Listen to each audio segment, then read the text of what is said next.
Olá, eu me chamo Breno Ferreira e por meio desse vídeo venho divulgar meu projeto de iniciação científica, intitulado de Metodologia de Síntese dos Derivados do 1,H-benzimidazol, benzoxazol e benzotiazol, contendo o grupo ciano, ácido carboxílico e tetrazol, sob orientação do professor Dr. Hugo Galhardo. O projeto que venho desenvolvendo se trata da síntese de cristais líquidos, que você pode não estar acostumado com o nome, mas eles fazem parte do seu cotidiano, como em displays de cristais líquidos ou do inglês LCD. Estes estão presentes em tablets, celulares, relógios eletrônicos, TVs, desde os primeiros videogames portáteis até em placas solares. Afinal, o que são esses cristais líquidos?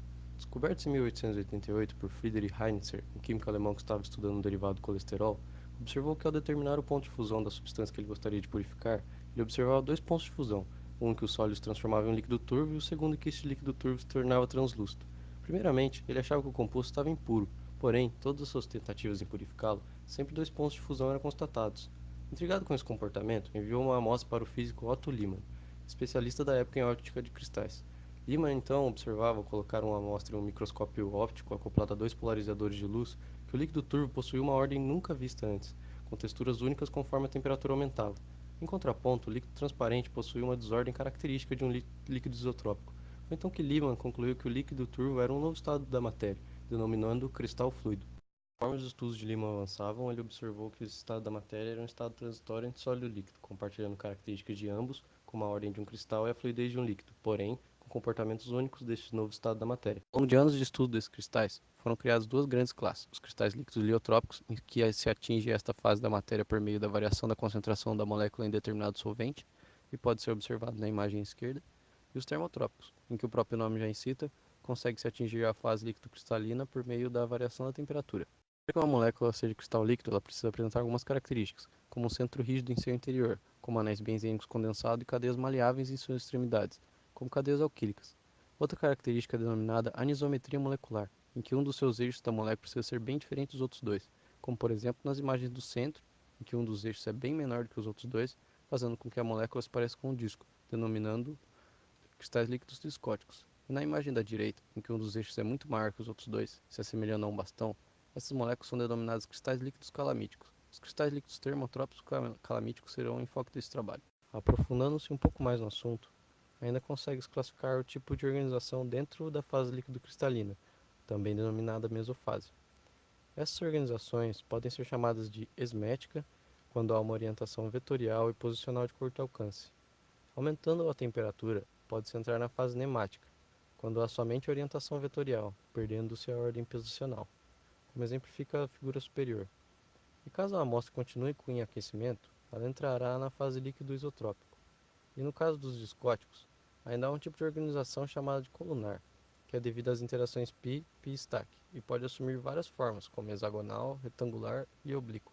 Sendo assim, o objetivo deste trabalho é sintetizar 9 moléculas finais com possíveis comportamentos líquido-cristalinos, estudando o efeito do heteroátomo dentro do centro rígido, variando entre enxofre, oxigênio e nitrogênio, sendo estes denominados benzotiazol, benzoxazol e benzimidazol, respectivamente, e o efeito da mudança do vetor de polo molecular, fazendo isso a partir da mudança dos grupos X na extremidade da molécula, que irá variar entre ácido carboxílico, grupo ciano e grupo tetrazol. A caracterização na parte experimental foi utilizado o equipamento de RMN de hidrogênio Bruker de 200 MHz, sendo que para moléculas bem descritas na literatura, foi somente tirado o ponto de fusão. Toda a cinética da reação foi monitorada por cromatografia em camada delgada, CCD, ou em inglês TLC. Dando início à síntese, escolheu preparar o intermediário imidazol devido à sua teórica facilidade. Primeiramente, alquilou-se o catecol utilizando bromodecano. Depois, nitrou-se o anel benzênico com ácido sulfúrico e ácido nítrico concentrado, dando origem ao produto dinitrado. Para a redução do grupo nitro, decidiu-se fazer o uso do reator de hidrogênio, usando paládio sobre carbono como catalisador. Porém, os resultados da RMN não foram totalmente conclusivos, pois os sinais esperados para a análise eram um sinal em campo baixo, devido que só tem um tipo de próton aromático no composto pelo fato de ser simétrico, mas apresentou dois sinais, um em 7,53 e outro em 6,12 ppm. A primeira conclusão obtida dessa análise foi que tínhamos uma mistura do composto totalmente e parcialmente reduzida.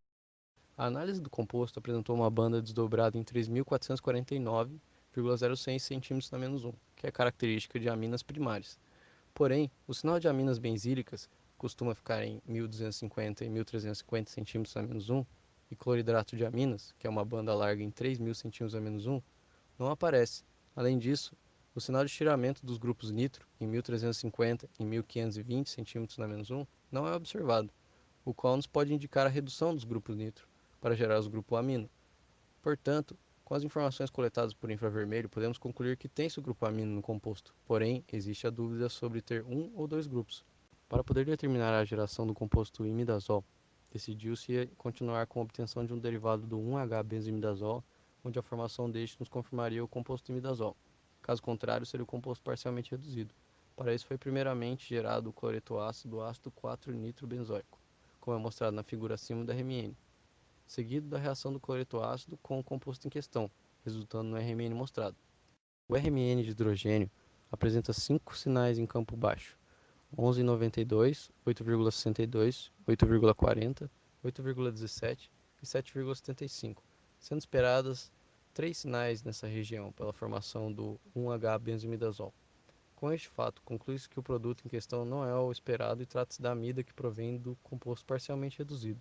Com este fato, novas rotas de redução já estão sendo estudadas para a obtenção do imidazol e para a continuação da síntese, já que para a obtenção dos outros compostos será seguida uma metodologia semelhante.